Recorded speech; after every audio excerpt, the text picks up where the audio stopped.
And so, my fellow Americans, ask not what your country can do for you, ask what you can do for your country. I pledge you that we shall neither commit nor provoke aggression, that we shall neither flee nor invoke the threat of force, that we shall never negotiate out of fear, and we shall never fear to negotiate. Terror is not a new weapon. Throughout history, it has been used by those who could not prevail either by persuasion or example.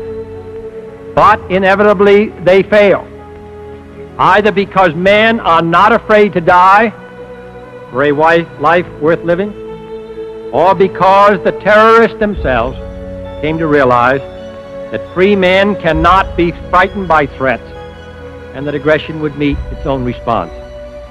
And it is in the light of that history that every nation today should know, be he friend or foe, that the United States has both the will and the weapons to join free men in standing up to their responsibilities.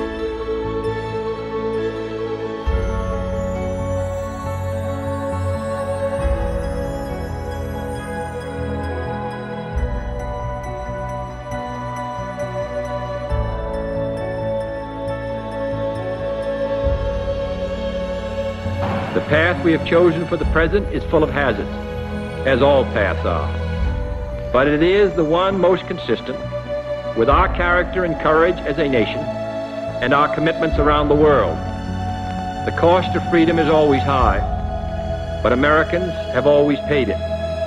And one path we shall never choose, and that is the path of surrender or submission.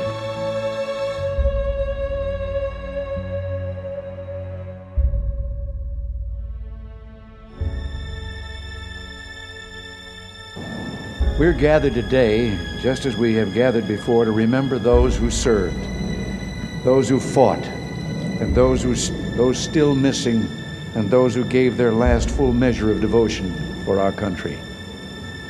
We're gathered at a monument on which the names of our fallen friends and loved ones are engraved, and with crosses instead of diamonds beside them, the names of those whose fate we do not yet know.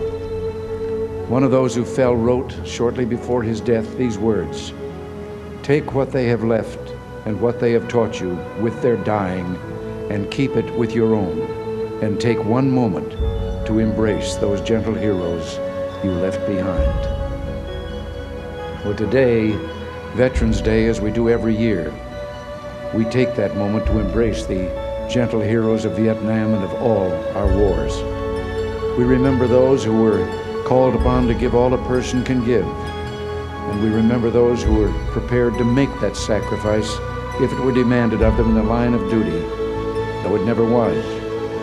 Most of all, we remember the devotion and gallantry with which all of them ennobled their nation as they became champions of a noble cause. I'm not speaking provocatively here.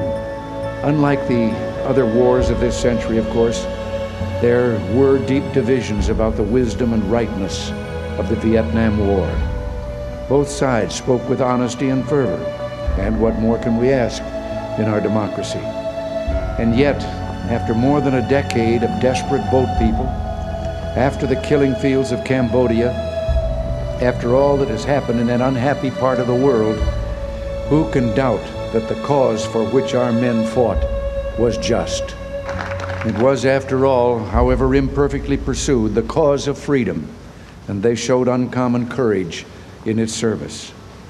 Perhaps at this late date we can all agree that we've learned one lesson: that young Americans must never again be sent to fight and die unless we are prepared to let them win.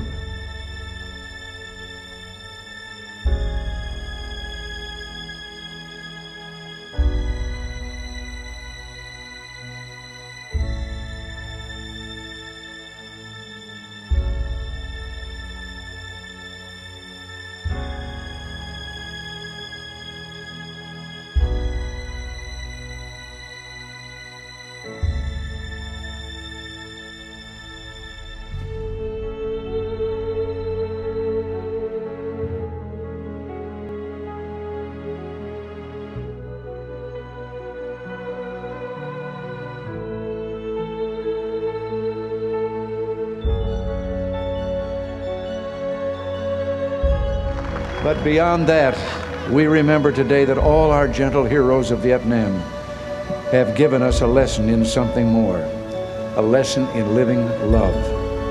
Yes, for all of them, those who came back and those who did not. Their love for their families lives. Their love for their buddies on the battlefields and friends back home lives. Their love of their country lives.